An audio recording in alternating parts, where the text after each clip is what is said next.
नमस्कार, स्वागत है आपका जी बिजनेस में। मैं हूं दीपक डोभाल और आप देख रहे हैं आपकी खबर आपका फायदा। कुछ आंकड़े परेशान कर देते हैं।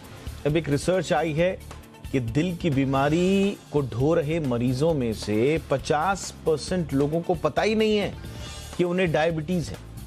यह खुलासा ग्लोबल हेल्थ जर्नल की स्टडी में हुआ है।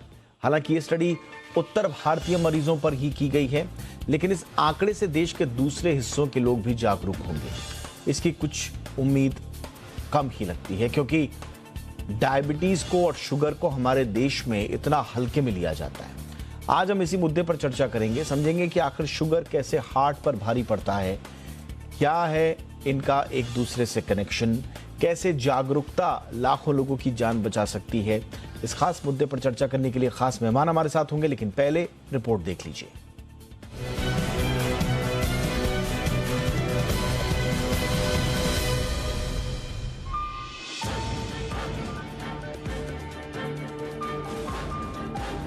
खराब खान-पान और बेतरतीब जीवन शैली के चलते हाल के सालों में हार्ट अटैक का खतरा बढ़ा है और डायबिटीज हार्ट अटैक की एक बड़ी वजह बनकर उभरी है। हार्ट की बीमारी को लेकर ग्लोबल हेल्थ जर्नल ने अपनी स्टडी में एक चौंकाने वाला खुलासा किया है। स्टडी में उत्तर भारत के 3,500 से अधिक हार्ट के मरीजों को शामिल किया गया। इस स्टडी में पता चला कि जो लोग हार्ट अटैक का शिकार होते हैं, उनमें से 50% मरीजों में पहले से ही डायबिटीज होती है। लेकिन हैरानी की बात यह है कि उसके बारे में मरीजों को पता ही नहीं होता है। सबसे बड़ी चौंकाने वाली बात यह है कि 3,500 मरीजों में से 855 यानी कि 24% मरीजों को ही पहले से पता था कि उन्हें डायबिटीज है। डायबिटीज से हार्ट अटैक का खतरा बढ़ जाता है। स्टडी में शामिल डॉक्टर्स के मुताबिक जिन लोगों को डायबिटीज के बारे में पहले से जानकारी थी और जो लोग इसका ख्याल रख रहे थे, उनमें सीवियर हार्ट अटैक का जोखिम कम था। डॉक्टरों का कहना है कि 18 साल की उम्र के बाद शुगर लेवल की जांच कराते रहना चाहिए। शुगर लेवल नियंत्रित रहने से हार्ट अटैक का खतरा कम हो जाता है। अगर हार्ट अटैक आ भी जाता है तो जान जाने का खतरा कम रहता है। डायबिटीज और हार्ट डिजीज के बीच गहरा कनेक्शन है। दोनों बीमारी बीपी, कोलेस्ट्रॉल और मोटापे के बढ़ने से होती है। गंभीर डायबिटीज के मरीजों के ब्लड में हाई शुगर लेवल समय के साथ ब्लड वेसल्स को नुकसान पहुंचाना शुरू कर देता है। वहीं high blood sugar blood vessels में सूजन बढ़ाने और हार्ट में ब्लड फ्लो को रोकने के लिए जिम्मेदार होते हैं। ब्लड वेसल्स में सूजन के चलते हार्ट को ब्लड पंप करने के लिए ज्यादा मेहनत करनी पड़ती है। इस तरह डायबिटीज के मरीज में हार्ट की बीमारी का खतरा बढ़ जाता है। डायबिटीज के मरीजों में हार्ट अटैक से मरने की आशंका नॉन डायबिटिक के मुकाबले 2 से 4 गुना अधिक रहती है। अब सवाल उठता है कि आखिर भारत में शुगर और हार्ट के मरीजों की संख्या क्यों लगातार बढ़ रही है। दरअसल लोगों में तला भुना और स्ट्रीट फूड का चलन तेजी से बढ़ा है। अनहेल्दी फूड के अलावा खान पान में मीठे और नमक दोनों की औसत से ज्यादा खपत हो रही है, जो शुगर और हार्ट की बीमारी के लिए घातक साबित होती बचाने में कारगर उपाय है। ब्यूरो रिपोर्ट, जी मीडिया।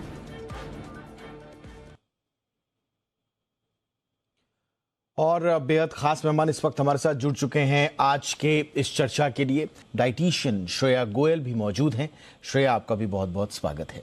एक तो ये अवधारणा किस तरह से बदलें, लोगों को जागरूक कैसे करें, क्योंकि जागरूकता के लिए ऐसा नहीं है कि मीडिया में खबरें नहीं आ रही। हम लोग लगातार शोज कर रहे हैं, लगातार रिसर्चेस इस पर हो रही हैं। डॉक्टर्स के पास जब पेशेंट जाते हैं वो बार बार कहते हैं कि अपने शुगर लेवल चेक कराते रहिए, डायबिटीज के चेकअप्स कराते रहिए।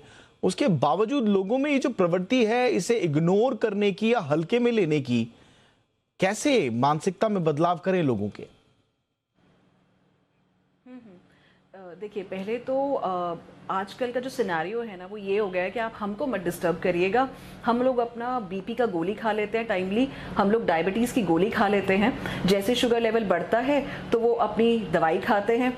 लोगों को पहले ये सोचना पड़ेगा कि प्रिवेंटिव हेल्थ केयर क्या है और प्रिवेंशन पे काम करना चाहिए। बहुत ज़्यादा लेट बैक एटीट्यूड हो गया है। वो लोग ये सोचते हैं कि बीपी की गोली खा ली है, डायबिटीज़ की गोली खा ली है और गोली खा लिया तो हो गया, उसके बाद हमको डिस्टर्ब मत कीजिएगा। तो आजकल ये थोड़ी है उन लोगों का जो एटीट्यूड हो गया है।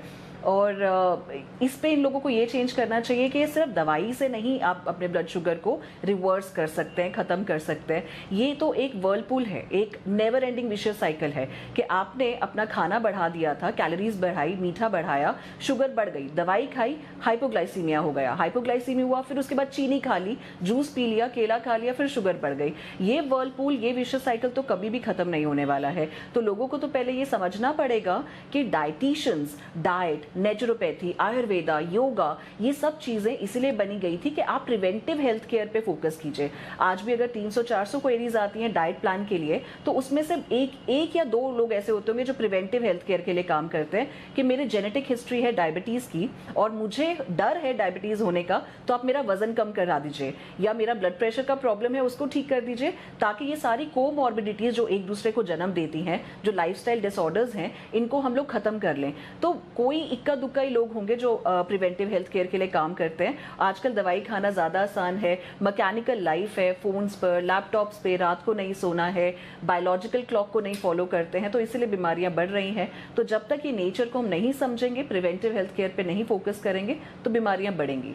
ये आपने बहुत सही बात कह दी कि आजकल जैसे जैसे जागरूकता बढ़ी है, दवाइयों के प्रति भी जागरूकता बढ़ी है, लोग कॉन्फिडेंट भी हो रहे हैं। लेकिन श्रेया, एक चीज़ है जो हम हर कोई पूछता है, अब अगर जैसा डॉक्टर साहब ने कहा लाइफस्टाइल से जुड़ी हुई है, जंक फूड, इस तरह का फास्ट फूड, लेकिन हम देख रहे हैं कि जैसे जैसे जागरूकता भी आ रही है बीमारियों के प्रति, वैसे वैसे जंक फूड, फास्ट फूड का चलन और ज्यादा बढ़ रहा है। पिज्जा और ज्यादा बिक रहा होगा, वड़ा पाव और ज्यादा बिक रहा होगा, समोसा एक की जगह लोग 2 खा रहे हैं, और ज्यादा दुकानें खुल रही हैं, और ज्यादा कंजम्पशन बढ़ रहा है।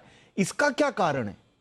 कारण ये है कि पैसा बहुत है सबके पास ही, आजकल इजी मनी अर्निंग होने लग गई है। तो जैसे मैंने आपको बताया कि एक एटीट्यूड आ गया कि दवाई खा लेंगे।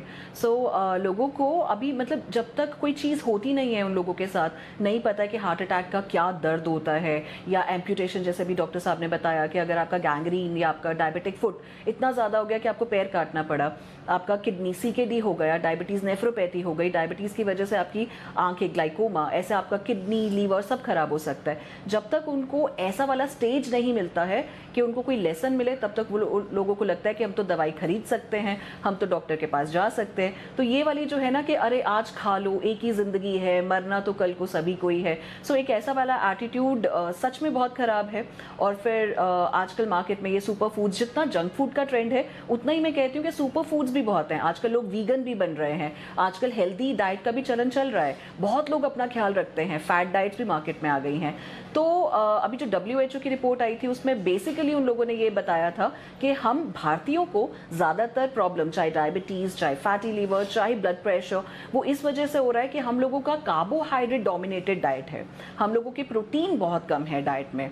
तो ऐसे डेफिशिएंसीज होने की वजह से, नॉन अवेलेबिलिटी, और भारत एक ऐसा देश है जहाँ पर बहुत सारे जगहों पर अंडे नहीं खाए जाते हैं, या प्रोटीन का सोर्स एक्चुअली बहुत कम हो जाता है। तो ये सारी एक तरफ बहुत ज़्यादा जंक मिल रहा है, पर एक तरफ ऐसा भी तबका है जो सिर्फ डायबिटीज़ लाइफस्टाइल की वजह से नहीं होती है, कई लोग अंडरवेट लोगों को भी डायबिटीज़ हो जाती है। ये तो एक पर्सन पे डिपेंड करता है। एक सही पर्सपेक्टिव में रखने वाली बात आपने सही बोली कि एक तरफ लोग हैं जिनके पास एक्सेस है खाने की, उनके पास लग्जरी है, नाना प्रकार के जो व्यंजन है उन्हें चखने की, उन्हें खाने की, और दूसरी तरफ डायबिटीज़ ऐसे भी लोगों को हो रहा है जिनके कारण बिल्कुल विपरीत हैं।